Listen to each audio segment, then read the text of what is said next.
George Foster names 5 players he will never forgive. People often remember Foster as a former MVP and a slugger who once terrified pitchers across the National League. But behind that reputation, teammates in 1986 were whispering something darker. He's a racist. Those 2 words exploded across the New York Mets clubhouse that August, tearing apart a championship team just weeks before their World Series run. Why would a former star destroy his own career with such inflammatory accusations? What happened inside that clubhouse that pushed his teammates to turn on him so completely? The answer reveals a man whose bitterness, declining skills, and refusal to accept reality created one of baseball's ugliest controversies. This is the story of George Foster in 1986, a cautionary tale about what happens when ego collides with failure, when a fading athlete refuses to look in the mirror, and when accusations of racism become a weapon to deflect from personal shortcomings. Understanding Foster's downfall requires examining how completely he had collapsed by that summer. This was not gradual decline. This was freefall. The same player who once terrorized National League pitching had become a liability his team desperately wanted to hide. The transformation was stunning in its speed and completeness. When the Mets acquired Foster in 1982, ownership specifically wanted him for PR credibility while their farm system developed.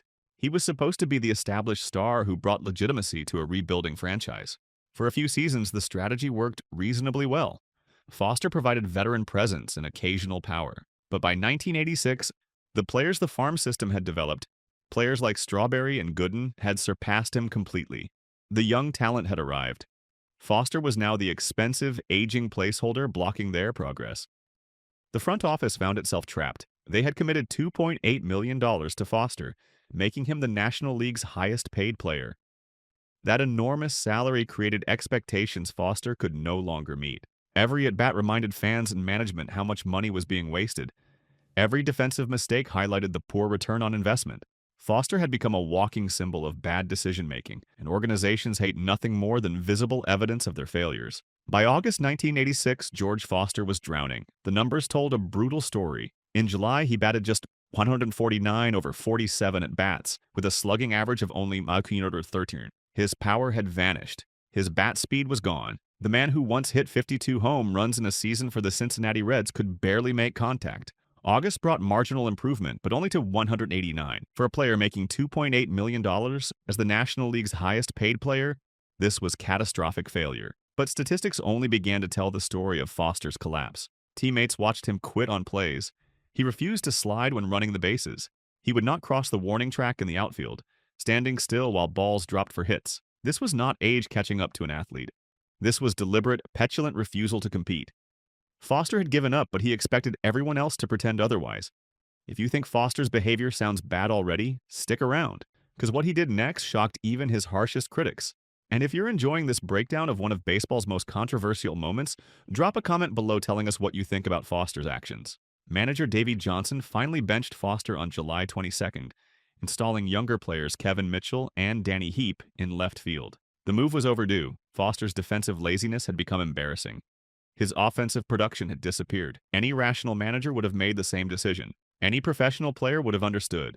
But Foster was neither rational nor professional by this point in his career. Instead of accepting his diminished role, Foster began a campaign of passive-aggressive defiance. He showed up later and later for batting practice. One Monday at Wrigley Field, he arrived only minutes before practice began. This was calculated disrespect. This was a veteran player telling his manager and teammates that their rules did not apply to him. Wally Backman, the scrappy second baseman who embodied the Mets' blue-collar work ethic, watched Foster's behavior with disgust. Ron Darling, the starting pitcher, noticed Foster's failures in high-leverage situations. By early August, Foster was 0 for 8 as a pinch hitter. He could not deliver when the team needed him. He could not accept his reduced role. He could barely show up on time. The clubhouse began to turn against him. Teammates talked amongst themselves about Foster's attitude. They noticed his lack of effort. They resented his salary. They questioned his commitment. Foster was becoming isolated, cut off from the team he blamed for his failures. What Foster did not understand, or refused to acknowledge, was that he had brought this isolation entirely upon himself. His statistics justified his benching. His behavior justified his teammates' disdain. His attitude justified management's frustration. But Foster, consumed by ego and bitterness, could not see reality. He needed someone to blame. He needed a narrative that made him the victim rather than the failure. On August 5th, 1986, Foster found that narrative. He accused the New York Mets of racism. The quote was explosive. Foster told reporters that when a ball club can, they replace a George Foster or a Mookie Wilson with a more popular white player. He said the Mets would rather promote a Gary Carter or a Keith Hernandez to the fans rather than a Darryl Strawberry, a Dwight Gooden, or a George Foster. The accusation was clear. According to Foster, preferred white role models to black stars. The statement was strategically calculated. Foster knew exactly what he was doing.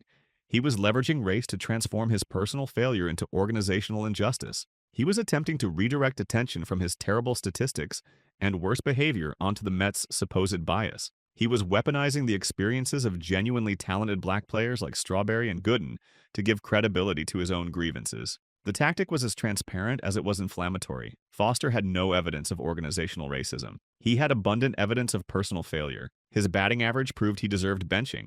His defensive laziness proved he deserved criticism. His chronic lateness proved he deserved discipline. But instead of accepting responsibility, Foster chose to accuse his employers of racial prejudice. The reaction was immediate and furious. Manager Davey Johnson was not disappointed. He was not concerned. He was infuriated. Johnson had wanted Foster gone for a long time.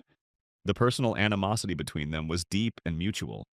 Foster would later admit he had a burning desire to plant a fastball in Davey Johnson's ribcage. This was not a professional disagreement. This was personal hatred. The Mets granted Foster an outright release the next day, agreeing to eat the remaining $1.6 million on his contract. Think about that number. In 1986, $1.6 million was enormous money. Organizations do not throw away that kind of cash unless absolutely necessary. The Mets were willing to pay Foster to go away immediately rather than tolerate him for another 6 weeks until season's end. This financial decision reveals the true nature of Foster's release. It was not about baseball operations. Teams routinely tolerate underperforming, overpaid veterans to avoid financial penalties. The Mets' willingness to absorb $1.6 million proves Foster's comments about racism were viewed as existential threats to clubhouse stability and public image. The organization chose to pay dearly to remove him instantly. Days later, realizing the magnitude of his mistake, Foster held a press conference claiming his remarks were misinterpreted. He denied characterizing the Mets organization as racist. This backtracking was pathetic. The words were on record. The damage was done. Foster wanted the inflammatory impact of his accusation without accepting responsibility for making it. He wanted to play victim while denying he had attacked anyone. The retraction failed completely. The Mets had already decided. Foster was gone. His attempt to walk back his comments only highlighted his dishonesty. He had made a calculated accusation, watched it explode, then tried to pretend he meant something else. Nobody believed him. The clubhouse reaction revealed the deep fracture Foster had created. White teammates focused on performance and loyalty. Black teammates expressed complex feelings about vulnerability and organizational power. But one thing united almost everyone. Foster had crossed a line. He had buried his teammates. He had violated clubhouse codes. He had made everything about him when the team was chasing a championship. Wally Backman's response was brutal and unambiguous. He said Foster brought it on himself. You don't bury teammates and act the way he's acted the last few weeks. You don't come up with this racist stuff and call yourself a teammate. No teammate would respect that. Backman dismissed Foster's racial accusation as mere stuff, as nonsense designed to deflect from personal failure. For Backman, Foster's primary sin was disloyalty. The racism accusation was just another form of betrayal. Ron Darling offered cold statistical analysis. He expressed regret that Foster couldn't have been satisfied with getting a few key hits down the stretch, immediately citing Foster's ruined 0-for-8 performance as a pinch hitter. Darling's response was clinical. The numbers justified everything. Foster failed, so Foster was benched. Foster complained, so Foster was released. Race had nothing to do with it. Performance explained everything. But the black players on the roster heard something different in Foster's accusations. Darryl Strawberry expressed disappointment not in Foster, but in the organization's timing. He said they could have waited until the end of the season. Then Strawberry added the most revealing comment of the entire controversy. It just shows you how the game is. It can happen to anyone. Who knows? I might be next. Strawberry's fear was real and justified. He was the Mets' most talented young player, a future superstar. Yet he worried the organization might discard him just as quickly as they had discarded Foster. This vulnerability reveals the complex reality black players faced in the 1980s. Talent did not guarantee security. Popularity did not guarantee loyalty. Stardom did not guarantee immunity from organizational capriciousness. But here's what Strawberry failed to recognize in that moment. Foster's release had nothing to do with race and everything to do with behavior. Foster quit on his team. He showed up late. He refused to compete. He blamed everyone else for his failures. Then he accused the organization of racism when they finally held him accountable. Strawberry's fear that he might be next was only valid if Strawberry planned to behave as unprofessionally as Foster had. Dwight Gooden defended Foster on personal grounds, saying Foster did a lot for him and was a great guy. Gooden said it was too bad it had to happen this way and that Foster could have helped in the playoffs. This response showed empathy but also naivety. Yes, Foster may have been personally kind to Gooden. Yes, Foster might have contributed something in October. But Foster's behavior had made his continued presence impossible. Gooden's sympathy, while genuine, ignored the reality of what Foster had done to himself. Mookie Wilson, the other black player Foster specifically named in his accusations, expressed ambivalence. Wilson said he wasn't sad but didn't have to like the situation. This careful response revealed Wilson's political awareness. He would not defend Foster's methods. He would not celebrate Foster's departure. He acknowledged the complexity without taking sides. Wilson understood that Foster's accusations were problematic, even if underlying tensions about race and image were real. What's remarkable about these teammate reactions is how little support Foster actually received. The young black players expressed sympathy for Foster's vulnerability and criticism of organizational timing, but none of them endorsed his racism accusation. Nobody said Foster was right. Nobody said the Mets actually preferred white players. Nobody validated Foster's central claim. This absence of support is damning. If Foster's accusations had merit, if the Mets truly favored white role models over black stars, Strawberry and Gooden would have confirmed it. They would have shared their own experiences of bias. They would have used Foster's public platform to amplify legitimate grievances. Instead, they carefully distanced themselves from Foster's specific claims while acknowledging their own professional uncertainty. Foster's accusation collapsed under examination. Gary Carter and Keith Hernandez were promoted as role models because they were established veterans with clean reputations. Darryl Strawberry and Dwight Gooden were young stars still proving themselves. This was not racial preference. This was standard organizational strategy. Teams always build public relations campaigns around stable, reliable veterans rather than volatile young players, regardless of race. Furthermore, Foster's own behavior undermined his accusation. How could he claim the Mets discriminated against black players when his benching was so obviously justified by performance? How could he claim racial bias when his defensive laziness and chronic lateness were documented by teammates? How could he present himself as a victim when he had quit competing? The answer is that Foster was not actually concerned with organizational racism. He was concerned with George Foster. He weaponized race to fight a personal battle against a manager he hated and an organization that had stopped coddling him. He cynically invoked the real struggles of black athletes to explain away his own professional failures. This was not activism. This was exploitation. Foster's career effectively ended with his release. He signed with the Chicago White Sox about a week later. He hit a home run in his debut on August 15th, speaking ambitiously about reaching 400 career home runs. But he played his last major league game on September 6, 1986. Less than a month after joining the White Sox, Foster's career was over. He was done. The Mets, meanwhile, went on to win the World Series. They achieved their championship without Foster's contributions. They overcame the controversy he created. They proved that his presence had been expendable, that his accusations had been baseless, that his departure had been necessary. The 1986 Mets are remembered as one of baseball's great teams. Foster is remembered as a bitter footnote who tried to burn it all down on his way out, but Foster refused to let it go. Decades later, he remained consumed by resentment. The Mets invited him back for the closing ceremonies of Shea Stadium in 2008, an olive branch extended by the organization and interpreted as the franchise forgiving him. Foster rejected the invitation. He said he would never forgive the organization. He would never forgive Davey Johnson. He would never let go of his anger. This refusal to forgive reveals everything about Foster's character. The Mets were offering closure. They were offering reconciliation. They were offering Foster a chance to rejoin the family he had scorned. But Foster preferred his bitterness. He preferred his grievance. He preferred his role as victim. In subsequent interviews, Foster promoted an alternative explanation for his 1986 release. He claimed the real issue was the team's ongoing drug problems and his moral opposition to the clubhouse culture. He suggested his release was punishment for standing against the Mets' vices, for being the one clean player in a corrupt system. This narrative shift is revealing. Foster cycled through justifications, trying different stories to explain his departure, unable to settle on one truth. First, he accused the Mets of racism. Then he retracted and claimed misinterpretation. Then years later, he blamed drugs and personal hatred of Davey Johnson. Each narrative positioned Foster as righteous victim of institutional betrayal. None acknowledged his statistical collapse.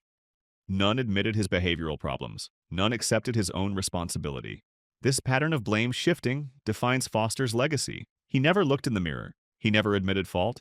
He never recognized that his release was entirely predictable and entirely deserved given his performance and conduct. Instead, he constructed elaborate theories of persecution, changing the details but always maintaining his own innocence. The drug narrative is particularly cynical. By claiming he opposed the Mets' drug culture, Foster attempted to recast himself as moral crusader rather than failed player.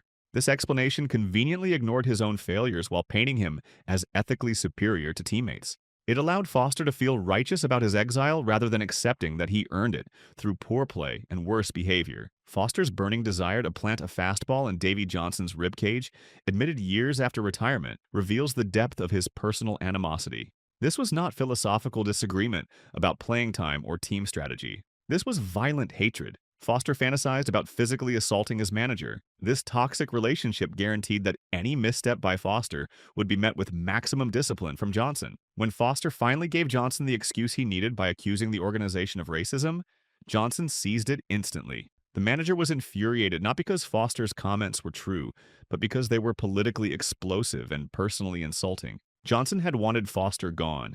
Foster gave him justification.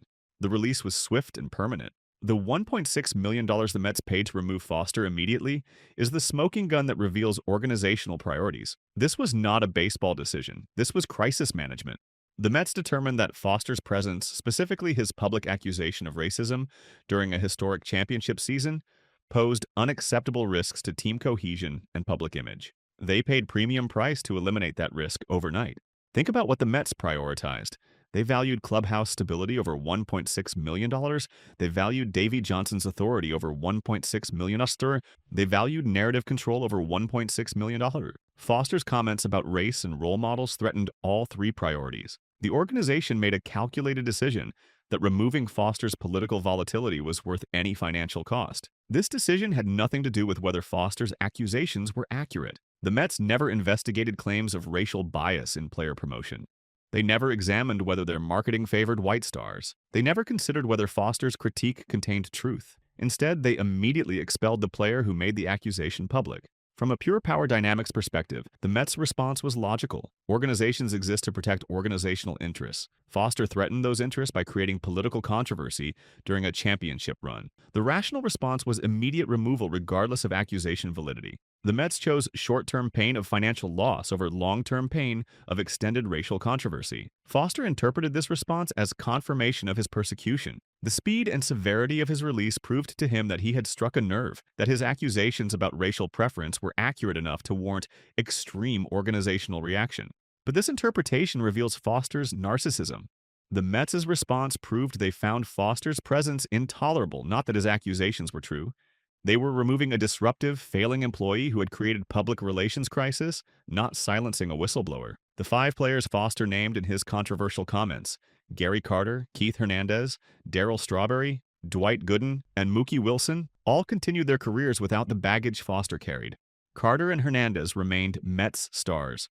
Strawberry and Gooden became franchise icons despite personal struggles. Wilson finished his career respected. None of them became defined by Foster's 1986 accusations the way Foster himself became permanently defined by them. This outcome is instructive. If Foster's claims about organizational racism were valid, if the Mets truly operated with racial bias in player promotion, the black players he named would have experienced similar conflicts. But Strawberry, Gooden, and Wilson all maintained productive relationships with the organization throughout their Mets careers. They faced challenges and controversies, but never were they expelled the way Foster was.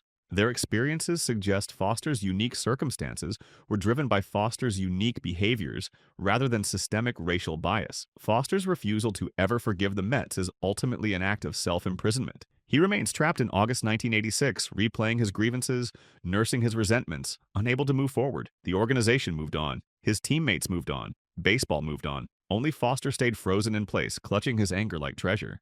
This refusal to forgive reveals Foster's need to maintain victim status. Forgiveness would require acknowledgement that perhaps the situation was complex, that perhaps his own behavior contributed to his release, that perhaps his accusations were overstated. Forgiveness would require growth and self-awareness. Foster chose stagnation and blame instead. The Mets' 2008 invitation represented genuine olive branch. Organizations rarely invite back players who accuse them of racism. The fact that the Mets extended this invitation 22 years later suggests they bore Foster no lasting ill will. They were offering reconciliation. They were offering closure. They were offering Foster a chance to be part of the 1986 championship celebration rather than remaining its bitter footnote.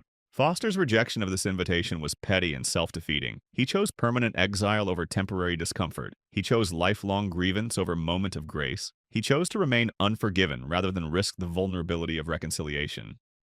This choice speaks to fundamental character flaws that likely contributed to his 1986 collapse in the first place. Throughout this entire saga, Foster displayed consistent inability to accept responsibility. When his statistics declined, he blamed the organization for not playing him. When teammates criticized his effort, he blamed their disloyalty. When management benched him, he blamed racial prejudice. When the organization released him, he blamed drugs and personal vendettas. Always external factors. Never George Foster. This pattern of externalizing failure is why Foster's teammates turned against him so completely. Wally Backman's harsh condemnation reflected widespread clubhouse sentiment. Foster brought it on himself. He buried teammates. He acted unprofessionally. He played the race card. He violated every code of clubhouse loyalty. He earned his exile through choices he made and behaviors he displayed. Ron Darling's statistical dismissal reflected rational assessment of Foster's value. The numbers were indefensible. Foster could not hit. He could not deliver in pressure situations. He was 0 for 8 as a pinch hitter when he made his accusations. No amount of racial grievance could overcome the reality that Foster had become useless as a player. Darling's pragmatic response cut through Foster's political theatrics to focus on measurable failure. Even the sympathetic responses from Strawberry and Gooden contained implicit criticism of Foster's methods. Neither endorsed his racism accusations.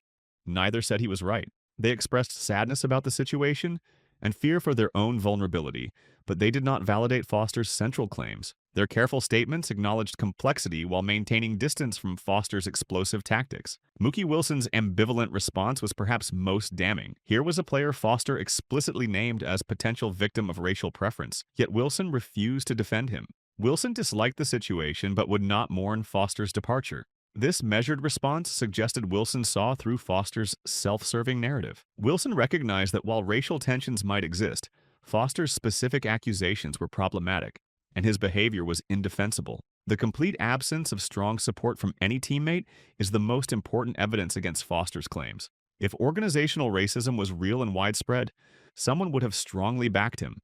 Someone would have said Foster is right, and I've experienced it too. Someone would have used the moment to amplify legitimate complaints. Instead, teammates carefully distanced themselves while acknowledging general workplace complications. Foster's legacy is ultimately one of wasted potential and self-destruction. He was a genuine star in Cincinnati, a legitimate MVP, a feared slugger. He could have finished his career with dignity as a respected veteran. Instead, he quit competing, blamed everyone else, accused his employers of racism, and spent decades nursing grievances. He transformed himself from champion to cautionary tale. The 1986 Mets won the World Series without him. This fact haunts Foster's narrative. The team he claimed needed him, the organization he accused of injustice, they succeeded immediately after removing him. They proved his expendability. They validated management's decision. They demonstrated that Foster's presence had been burden rather than asset. If Foster had accepted his reduced role gracefully, he might have contributed to that championship. If he had maintained professional behavior, he might have been welcomed back for reunions and ceremonies. If he had acknowledged his own failures alongside any legitimate grievances, he might have found peace. Instead, he chose bitterness, accusation, and permanent exile. This choice defines George Foster more than any statistic or championship. He chose grievance over growth. He chose blame over accountability. He chose unforgiveness over reconciliation. He chose to be remembered as the bitter player who accused his team of racism rather than as the champion who helped build a dynasty. The irony is that Foster had legitimate complaints mixed with his self-serving narrative. Racial dynamics in 1980s baseball were real and complex. Media treatment of black athletes was often unfair and stereotypical. Organizational decision-making could reflect unconscious bias. These realities existed, but Foster undermined any legitimate critique by coupling it with transparent personal grievance, by making accusations when his own failures were so obvious, by using race as shield against accountability. Had Foster been performing well and still faced benching, his accusations would carry more weight. Had Foster maintained professional behavior and still faced organizational hostility, his claims would seem more credible. Had Foster supported his accusations with specific evidence beyond his own treatment, his critique might have sparked necessary conversations. Instead, he made explosive claims at the moment his own failures were undeniable, ensuring everyone would view his accusations as desperate deflection. This timing was catastrophic for Foster's credibility. Making racism accusations when you're batting 149 and showing up late to practice guarantees, people will dismiss your claims as excuse-making. Foster's legitimate frustrations about racial dynamics in baseball were permanently tainted by the circumstances of how and when he chose to voice them. He poisoned his own message through terrible timing and obvious self-interest. The competing narratives Foster has offered over the years, first racism, then drugs, then personal hatred of Davy Johnson, reveal his fundamental dishonesty. If Foster truly believed the Mets were racist, he would have maintained that accusation consistently. If he truly opposed drug culture, he would have led with that explanation. Instead, he cycled through justifications, trying different stories, unable to settle on coherent truth. This narrative instability suggests Foster himself does not know why he was really released, or more likely refuses to acknowledge the real reasons. He was released because he could not play anymore. All these factors combine to make his presence intolerable. But Foster cannot accept this multi-layered explanation because it requires acknowledging his own failures. So he cycles through external justifications, always maintaining his innocence, always blaming others. This psychological inability to self-reflect has trapped him in permanent bitterness, unable to move past August 1986. The title of this piece, George Foster names 5 players. He will never forgive captures this bitter reality. Foster cannot forgive. He will not forgive. He has chosen unforgiveness as identity. The 5 players he named in his accusations, Carter, Hernandez, Strawberry, Gooden, Wilson, they all moved on with their lives and careers. Only Foster remained frozen, unable to let go, unable to grow. This refusal to forgive has cost Foster dearly. He was excluded from reunion celebrations. He missed opportunities to reconnect with teammates. He spent decades alone with his resentments. While his 1986 teammates enjoyed the ongoing glory of their championship, Foster nursed his wounds in isolation. He chose this path. He maintains this choice. He will never forgive, which means he will never be free. The ultimate tragedy is that Foster had opportunities for redemption. He could have accepted responsibility and moved forward. He could have acknowledged complexity and sought reconciliation. He could have forgiven and been forgiven. Instead, he chose permanent victim status, permanent grievance, permanent unforgiveness. Perhaps there's a lesson here about ego and accountability. Foster's ego prevented him from accepting his declining skills. His ego prevented him from embracing a reduced role. His ego prevented him from admitting fault. His ego destroyed his career and poisoned his legacy. If Foster had possessed humility to match his talent, his story might have ended very differently. But George Foster was not humble. He was proud, defensive, and ultimately self-destructive. He blamed everyone except himself. He accused others while refusing self-examination. He demanded forgiveness while offering none. He wanted respect he had not earned through recent performance. He expected loyalty he had not shown his teammates. The 5 players he named moved on because they understood what Foster did not. Professional sports require accepting reality.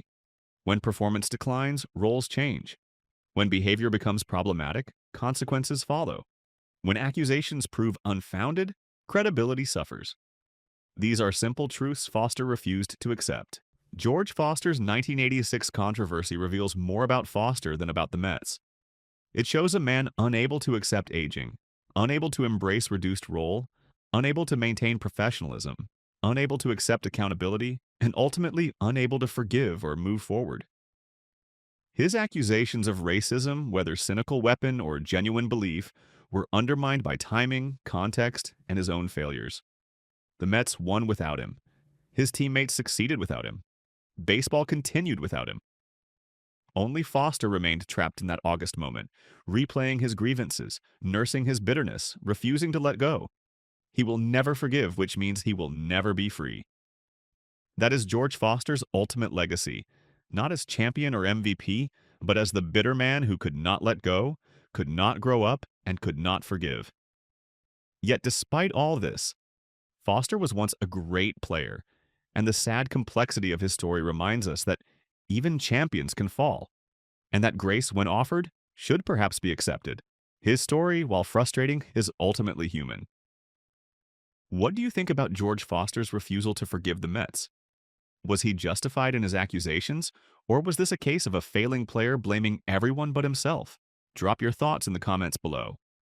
And if you found this deep dive into one of baseball's most controversial moments compelling, make sure to subscribe for more untold stories from sports history.